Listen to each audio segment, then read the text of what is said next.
Trump യുദ്ധം ചെയ്യുന്നത് എന്തിനു വേണ്ടിയാണെന്ന് അതിൻ്റെ മോട്ടീവാണ് ഏറ്റവും പ്രധാനം. അതിൻ്റെ മോട്ടീവ് ഒന്നുമല്ല നെതന്യാഹുവിൻ്റെ സമ്മർദ്ദം മാത്രമാണ് അതിൻ്റെ മോട്ടീവ്.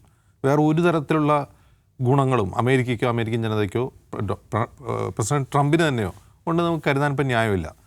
ഒന്ന്, അമേരിക്കയിൽ ഇപ്പോൾ ഇൻഫ്ലേഷനുണ്ട്. ഇപ്പോൾ യുദ്ധം തുടങ്ങിയതിന് ശേഷം ഇൻഫ്ലേഷൻ ഒരു 0.5% വർദ്ധിച്ചിട്ടുണ്ട്. അതുകൊണ്ട് ജനങ്ങൾക്ക് ഇതുവരെ ഇൻഫ്ലേഷൻ വർദ്ധിച്ചു വരുമായിരുന്നു. അതുകൊണ്ട് ഇപ്പോൾ യുദ്ധം തുടങ്ങിയപ്പോൾ ഉണ്ടാകുന്ന ഇൻഫ്ലേഷൻ ജനങ്ങൾ അത്ര ബാധിക്കില്ല. ഇപ്പോൾ അമേരിക്കയിൽ നടന്നിട്ടുള്ള പ്രൊട്ടസ്റ്റുകൾ, ആ പ്രൊട്ടസ്റ്റുകൾ ഇപ്പോൾ നമ്മളിപ്പോൾ വിയറ്റ്നാം യുദ്ധകാലത്തുണ്ടായതുപോലൊരു പ്രൊട്ടസ്റ്റും പാൻ അമേരിക്ക ലെവലിലാണ് ഉണ്ടായിട്ടില്ല. അമേരിക്ക എല്ലായിടത്തും ഉണ്ടാകുന്ന രീതിയിലോ അല്ലെങ്കിൽ പൊതുവെ ഗ്രാസ് റൂട്ടിൽ ജനങ്ങൾ മുഴുവൻ സംഘടിച്ച് യുദ്ധത്തിന് രംഗത്ത് വരുന്ന ഒരു പ്രൊട്ടസ്റ്റും ഉണ്ടായിട്ടില്ല. ഇപ്പോൾ തന്നെ അമേരിക്കൻ കോൺഗ്രസ്സിലുണ്ടായിട്ടുള്ളൊരു കാര്യം, ഈ യുദ്ധം കോൺഗ്രസിൻ്റെ അനുമതി കൂടി വേണം എന്ന ഒരു പ്രമേയം ഡെമോക്രാറ്റുകൾ കൊണ്ടുവന്നു. റിപ്പബ്ലിക്കൻ പാർട്ടി അതിനെ വോട്ട് ചെയ്ത് ഔട്ട് ചെയ്തു. അതായത് റിപ്പബ്ലിക്കൻ പാർട്ടി ട്രംപിനൊപ്പമാണ് യുദ്ധത്തിൻ്റെ കാര്യത്തിൽ. അപ്പോൾ ജനകീയ സമ്മർദ്ദം ട്രംപിനെ യുദ്ധത്തിൽ നിന്ന് പിന്തിരിപ്പിക്കുന്നില്ല ഇപ്പോഴും.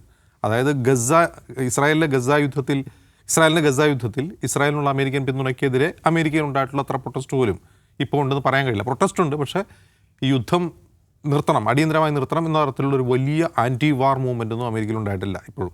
അതാണ് യാഥാർത്ഥ്യം. അപ്പോൾ ട്രംപിന് അങ്ങനെ ഈ യുദ്ധത്തിൻ്റെ പേരിൽ വലിയ പ്രശ്നങ്ങളില്ല. പ്രധാനപ്പെട്ട പ്രശ്നം എന്താണ്? എക്കണോമിക് വാറാണ്.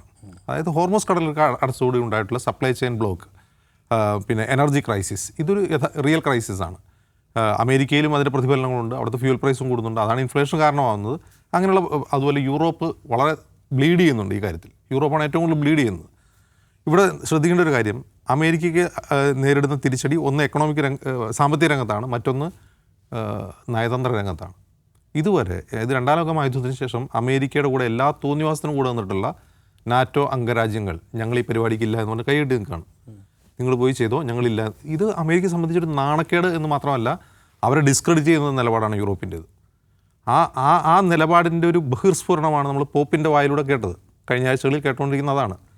കാത്തലിക് യൂറോപ്പും അമേരിക്കയും തമ്മിലുള്ള ഫൈറ്റാണ് പോപ്പിൻ്റെ വായിലൂടെ വരുന്നത്. ട്രംപ് ഈ ജീസസിൻ്റെ പടം പോസ്റ്റ് ചെയ്തുകൊണ്ട് യൂറോപ്പിനെ കളിയാക്കുന്നു. ഇത് വളരെ ഗുരുതരമാണ് അമേരിക്കയും യൂറോപ്പുമായുള്ള ബന്ധത്തെ സംബന്ധിച്ച്. ഒരുപക്ഷെ ട്രംപ് അധികാരമേറ്റ ശേഷം നാറ്റോയുമായുള്ള ബന്ധത്തിൽ വലിയ തോതിൽ ഒലിച്ചിട്ടുണ്ടായിരുന്നു. യൂറോപ്പുമായിട്ട് തെറ്റിയിട്ടുണ്ട് പല കാര്യങ്ങളിലും, റഷ്യയുടെ കാര്യം ഉൾപ്പെടെ.